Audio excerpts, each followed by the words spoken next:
Bang Hinca, dari 107 pemilik suara di PSSI, sudah berapa terakhir yang meminta untuk dilakukannya kongres luar biasa? 1 minggu sebelum kami pergi ke Mexico City, teman-teman pemilik suara datang menyampaikan permintaan KLB.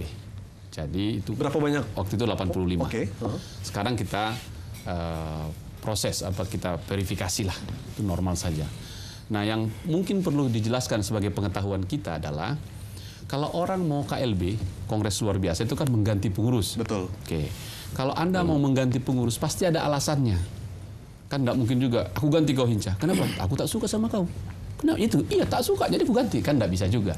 Nah, pengurus ini, begitu terpilih, belum pernah ngapa-ngapain ini. Dan dia memilihnya dengan tanggung jawab moral atas pilihannya. Oke. Sekarang kalau kita minta dia diganti, alasannya apa? Kan gitu. Apa yang disampaikan pemilik suara ketika itu? Katanya roda organisasi tidak jalan. Nah, sekarang sudah dicabut nih dan sudah jalan. Jadi kalau dilihat reasoningnya kurang pas memang. Namun demikian karena itu kedaulatan dan hak anggota, tentulah harus dilayani. Nanti ada mekanismenya. Nah, dalam mekanisme itu seperti layaknya partai politik. Nanti ada KPU-nya, komite pemilihannya, ada panitianya gitu. Nah, komite pemilihannya ini harus dipilih atau ditetapkan di kongres itu dulu, kongres biasanya. Jadi kan tidak mungkin ini jalan tanpa ada panitia pemilihannya itu, komite pemilihannya.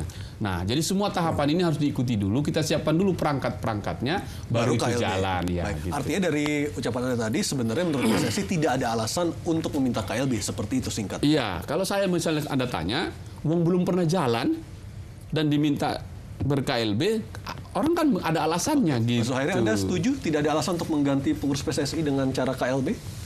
Lah itu kan tadi dikatakan bahwa itu dalam statuta PSSI bahwa apabila 2/3 ya, dari pemilik suara mengajukan permintaan KLB, maka PSSI harus mendengar, karena bagaimanapun sebenarnya federasi itu kan ya klub itu, mereka adalah ya yang berdaulat itu adalah anggotanya.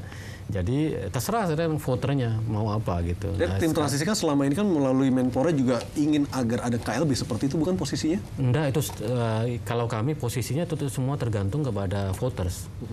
Jadi yang concern kami adalah pemerintah atau tim transisi pada waktu itu adalah bagaimana reformasi tata kelola sepak bola. Tapi dengan kondisi seperti ini, apakah cukup kuat alasan dari pemilik suara untuk mengajukan KLB? Ya, sangat kuat sekali. Sangat kuat kan.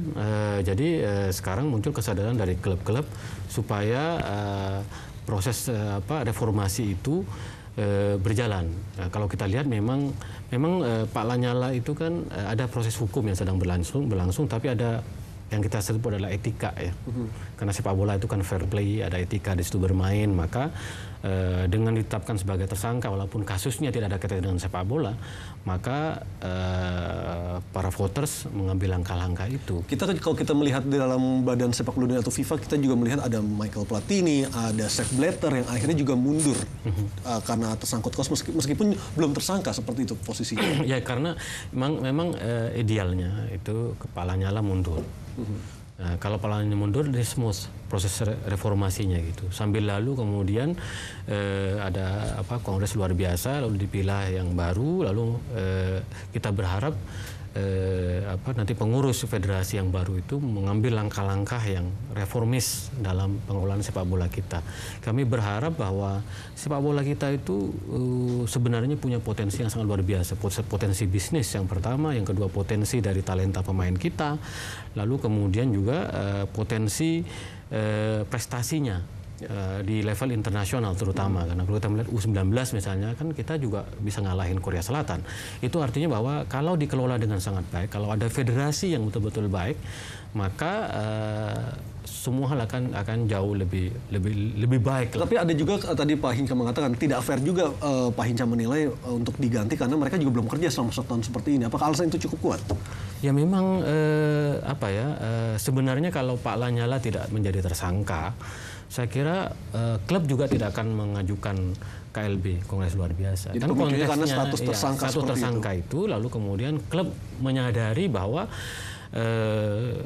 tidak etis kalau federasi dipimpin oleh seorang tersangka, ya gitu kan. Jadi Jadi itu proses yang saya kira dilihat oleh klub. Nah, tergantung sekarang bagaimana proses verifikasi dan macam-macam itu berlangsung. Mudah-mudahan berjalan dengan mulus. Tetapi selagi idealnya kalau meniru Sepp Blatter atau Michel Platini ya mengundurkan diri. Baik. Dari Pak Lanyala sendiri seperti apa tanggapan itu? Nah, ini menarik, ini harus dijelaskan nih pengetahuan.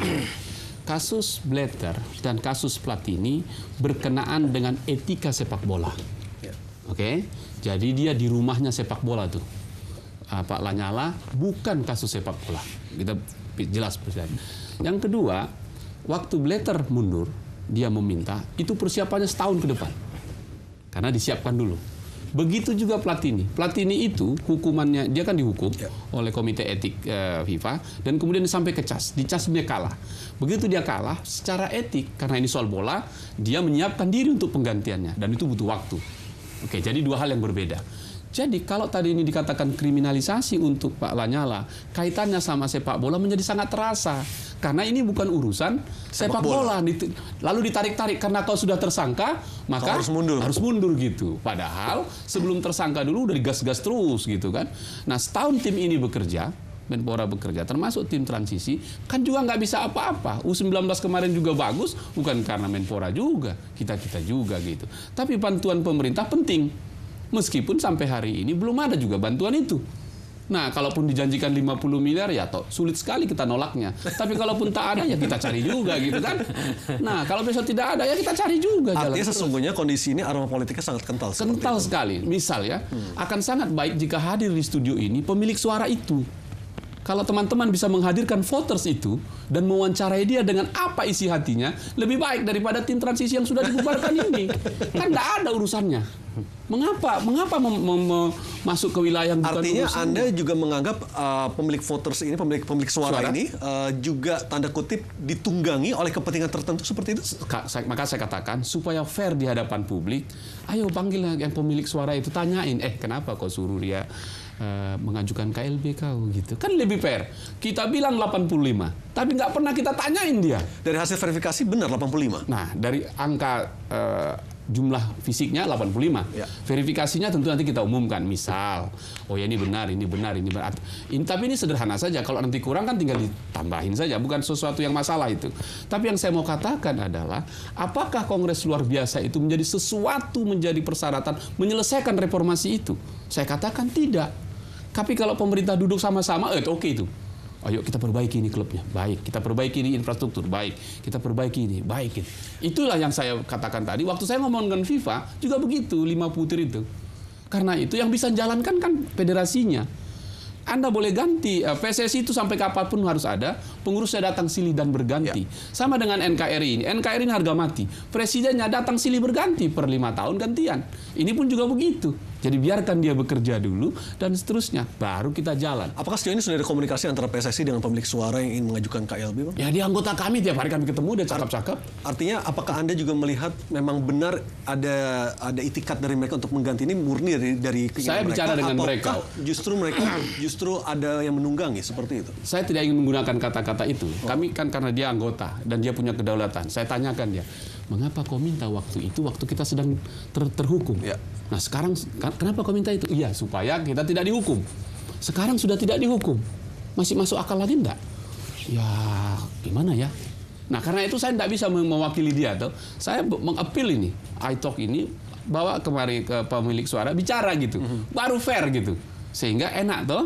Oke, maunya apa, kenapa. Jadi keluar dari isi hatinya gitu. Baik. Gitu. Nanti kita lanjutkan lagi dan pemirsa, apa sesungguhnya solusi jitu yang bisa diambil untuk mengatasi permasalahan yang ada di PSSI? iTalk akan segera kembali.